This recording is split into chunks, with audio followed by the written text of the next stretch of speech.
take something for it. So I haven't really had an opportunity to talk to my doctor about this. He's retired in July, and my wife pointed out that Zoomer was doing this new show with Dr. Zach, and this would be a good opportunity to ask Dr. Zach about what I might be able to do to treat my arthritis without increasing the ringing in my ears. Now it's time to ask Dr. Zach. Welcome, Arthur. Thank you. Thank you very much for being here and for sharing your story. And as you probably know, there's a lot of people who share a similar story, so it's important that we talk about it. So you've been suffering from this for 20 years now, eh? 20 years when it started, yes. And you've tried some different things. You said you had a back surgery, a fusion? No, the spine just normally becomes on its own. Inflexible. That's right. Gotcha. Just the lower spine. Yeah. And it used to be that the anti-inflammatories helped? That's right. Okay. Yeah. Aspirin was a godsend. I would take other anti-inflammatories as the doctor prescribed them, but they really stopped working about a year ago, and I started getting a ringing in my ears. And like right now, there's a whole bunch of crickets in here. Oh, really? And I'm not sure where they are, but they're really loud and really annoying. Yeah, absolutely. Yeah. So, and you know the term for it, eh? Tinnitus. Yeah, tinnitus. And it's very common, and unfortunately, it is definitely a side effect, especially of aspirin, but can be from the other anti-inflammatories as well. Now, have you stopped totally the anti-inflammatories? I've been trying to stay off the anti-inflammatories. I always did. Like I would never overdo them. I'd never take them every day. Yeah, because anti-inflammatories do have a lot of side effects, potentially. They're very useful medications, but in addition to tinnitus, or tinnitus, some people call it, it can affect the kidneys, it can increase the blood pressure. So the maximum per day is like 4,000 grams, so like 1,000 grams 4 times a day. And some people end up taking that for a long time. But you do have to be careful, especially with the liver, because it's metabolized in the liver. Yeah. I do take glucosamine, and I have been for over 20 years. Okay, yeah. And chondroitin as well. Yeah. Are they implicated in any way in tinnitus? No. Okay. So, but I'm glad you brought it up, because glucosamine and chondroitin are used by a lot of people, and the evidence is mixed as to how helpful they are, but typically they don't cause much in terms of side effects, so that's the good thing about them. And people do use them because the theory is that they can help rebuild cartilage. They're not known to cause tinnitus, so if they're helpful, I think you're probably safe to keep using them. Have you tried any other kinds of treatments for the arthritis? Well, I do try to get to a massage therapist every now and then. That really helps with opening up the back. And because what I find is when you've got pain in a joint, everything else tenses. Yeah.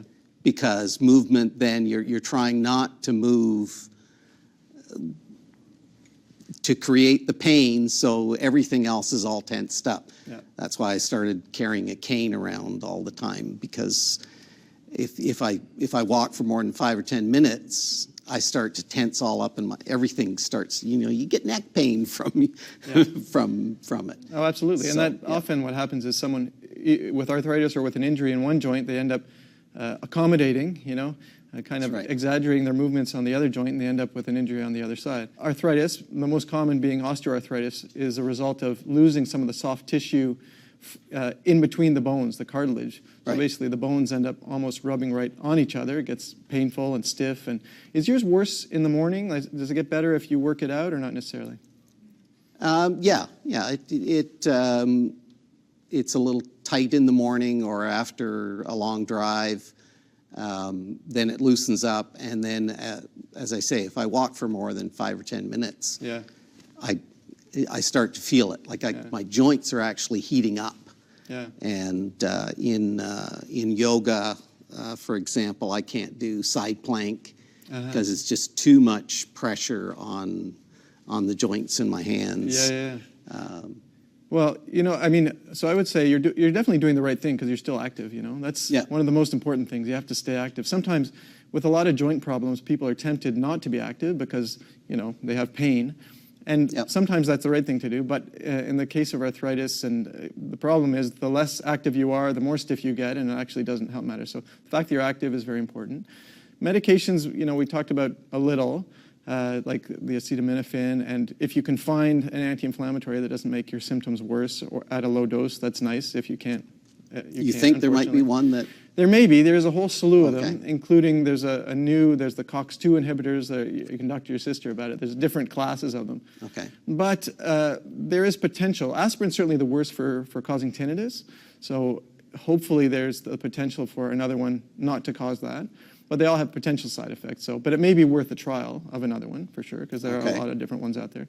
And then there are other treatments available. I don't know if you've ever looked into, there's viscosupplementation, where they'll actually inject some, basically a fake cartilage or an artificial cartilage into a joint to give it a little more. Really? Yeah, it gives it a little more lubrication, so hopefully the bones can slide more easily. And there's other things too, like joint injections with steroids, which sometimes can be helpful. It really depends on your particular case. Now, very severe cases, they look at joint replacement, but that's of course a pretty advanced thing. You don't want to have to go for surgery. Yeah. It's a significant surgery. So, and you're functioning quite well.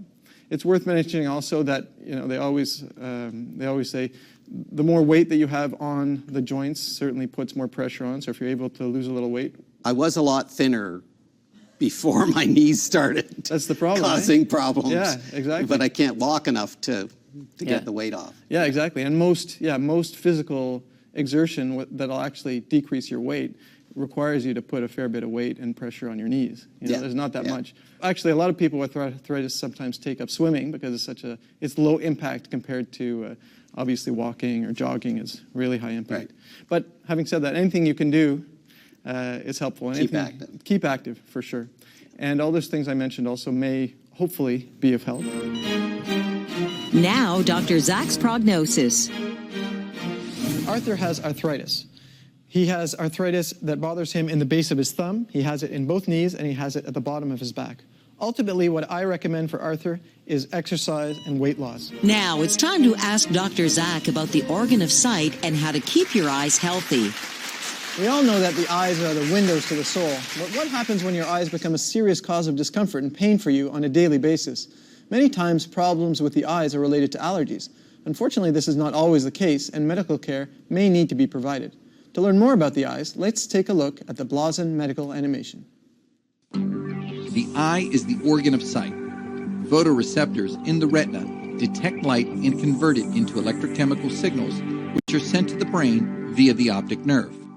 And we'll be right back with much more about eye health.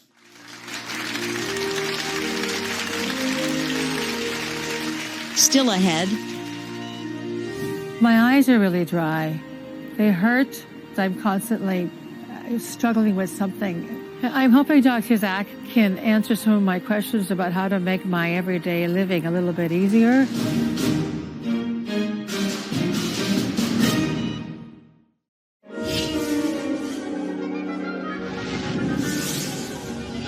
you're watching Zoomer Television.